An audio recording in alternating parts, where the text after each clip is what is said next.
हे बच्चा party, welcome to the channel. So आज हम पढ़ेंगे प्रोकैरियोटिक सेल, जो कि सिंपलेस्ट सेल्स होते हैं और इनका नंबर बहुत ज़्यादा होता है। लास्ट वीडियो में हमने देखा था कि किस तरह से जो फंक्शन होता है वो डिसाइड करता है किसी भी ऑर्गेनिज्म का शेप। तो आज हमें प्रोकैरियोटिक सेल्स के बारे में पढ़ना है। So it would be nice अगर आप एनसीईआरटी निकालो और साथ में रीड करने की कोशिश करो, ठीक है। I will highlight every important point.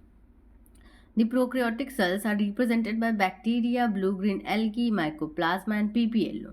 Prokaryotic cells में कौन आते हैं? बैक्टीरिया आता है, ब्लू ग्रीन एल्गी यानी जो तुम काई देखते होगे वो आता है, माइकोप्लाज्मा एक ऑर्गेनिज्म है वो आता है, PPLO pleuro pneumonia like organism यानी कि निमोनिया कॉज करने वाले जो ऑर्गेनिज्म होते हैं वैसा PPLO. They are generally smaller and multiply more rapidly.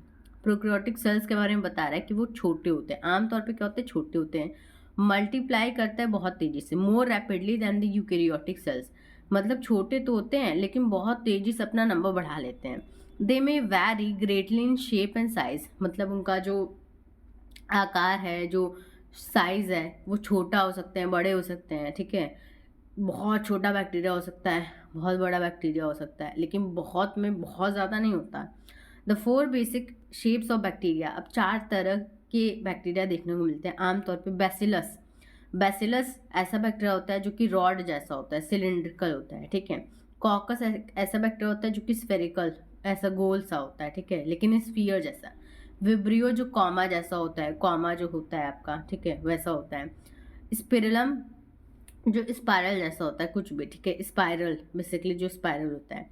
The organisation of the prokaryotic cell is fundamentally similar even though prokaryotes exhibit a wide variety of shapes and function. मतलब बोला है जो प्रोकैरियोटिक सेल्स होते हैं उनका basic जो चीज़ें होती हैं वो सिमिलर होती हैं। जैसे मान लो कि व्हीकल्स की बात करें, ठीक है, तो सारे व्हीकल्स में एक सेम तरह का सिस्टम लगा होता है, ठीक है। सब में आप अगर देखो कि स्टेयरिंग है, सब में इंजन है, ठीक है, like that. But wide variety of shapes, अलग अलग शेप्स के मिलते हैं, अलग अलग फंक्शन वाले मिलते हैं ना। मतलब कोई तेज चलता है, कोई धीमा चलता है, कोई बड़ा सा है, कोई लाल सा है, कोई पीला सा है, ठीक है, कोई रेस करने वाली कार है, तो कोई नॉर्मल आपकी उबर है, ठीक है। All prokaryotes have a cell wall surrounding the cell membrane. मतलब यहाँ बोल रहा है ऑल, मतलब जितने भी प्रोकैरियोट्स एग्जिस्ट करते हैं सबके पास सेल वॉल होती है। मतलब प्लाज्मा मेम्ब्रेन के बाहर क्या होती है, सेल वॉल, ठीक है। अभी हमने देखा था कि प्लांट में भी होती है और प्लांट के साथ प्रोकैरियोट्स में भी होती है, लेकिन एक्सेप्ट इन माइकोप्लाज्मा, मतलब सारे प्रोकैरियोट्स एक्सेप्ट मतलब माइकोप्लाज्मा को छोड़ के सब में सेल वॉल होती है। The semi fluid matrix filling the cell is the cytoplasm. Semi fluid का मतलब है जो पानी जैसा भी नहीं है और जो एकदम टफ भी नहीं है ना, मतलब जेली जैसा। सूप पीते होगे तो सूप में लगता होगा कि जो पानी जैसा है थोड़ा थिक सा, ठीक है, वो हो जाएगा साइटोप्लाज्म। और जिसमें ढेर सारी जो सब्जियां हैं वो बेसिकली क्या होती है, compartments, cell organelles. There is no well defined nucleus. लेकिन अगर हम इनकी बात करें प्रोकैरियोट्स की, तो उनमें डिफाइंड न्यूक्लियस नहीं होता है, ठीक है। ये मतलब ये बता दिया जाए कि भाई ये न्यूक्लियस है, इसका कमरा तय कर दिया गया है कि भाई इसके इर्द गिर्द आना नहीं, एकदम प्रोटेक्शन है, मेम्ब्रेन लगा हुआ है। इसमें ऐसा कुछ नहीं होता है। इसमें बस ये अगर आपका सेल है तो यहाँ पे न्यूक्लियस होगा, ठीक है, यहाँ पे न्यूक्लियस होगा, लेकिन ये स्पेसिफाई नहीं किया गया कि यही न्यूक्लियस होगा, क्योंकि बाउंड्री किसी भी तरह का शो नहीं किया गया ना कि यहाँ पे ही न्यूक्लियस होगा और उसको प्रोटेक्ट किया गया है। न्यूक्लियस भी तो बहुत इंपॉर्टेंट चीज़ है। The genetic material is basically naked. Naked का मतलब है जिसे हम अपनी आंखों से नहीं देख सकते।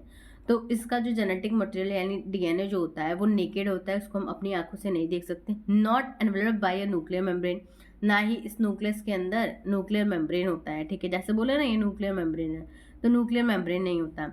इन addition to the genomic DNA the single chromosome circular DNA, मतलब जीनोमिक डीएनए का मतलब है जो मेन डीएनए है, ठीक है, बैक्टीरिया का, वो एक ही होता है, सिंगल क्रोमोजोम, ठीक है, एक ही होता है, सर्कुलर होता है, ठीक है, सर्कुलर होता है। Many bacteria have small circular DNA outside the genomic DNA.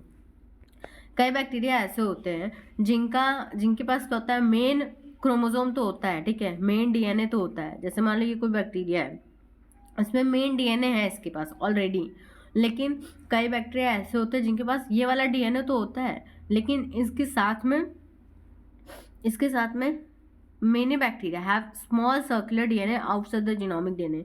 मान लो ये मेन डीएनए, जीनोमिक डीएनए कह रहे हैं, ठीक है, इसके बाहर छोटे से सर्कुलर डीएनए देखने को मिलते हैं जो कि इस मेन डीएनए के अलावा होते हैं, और इनका काम एक्स्ट्रा फीचर्स देना होता है। ये एकदम इम्पॉर्टेंट नहीं होते, मतलब सारे बैक्टीरिया में होंगे ज़रूरी नहीं है, लेकिन जिन बैक्टीरिया में होंगे उसमें एक्स्ट्रा रोल निभाएंगे, ठीक है, सर्कुलर होते हैं।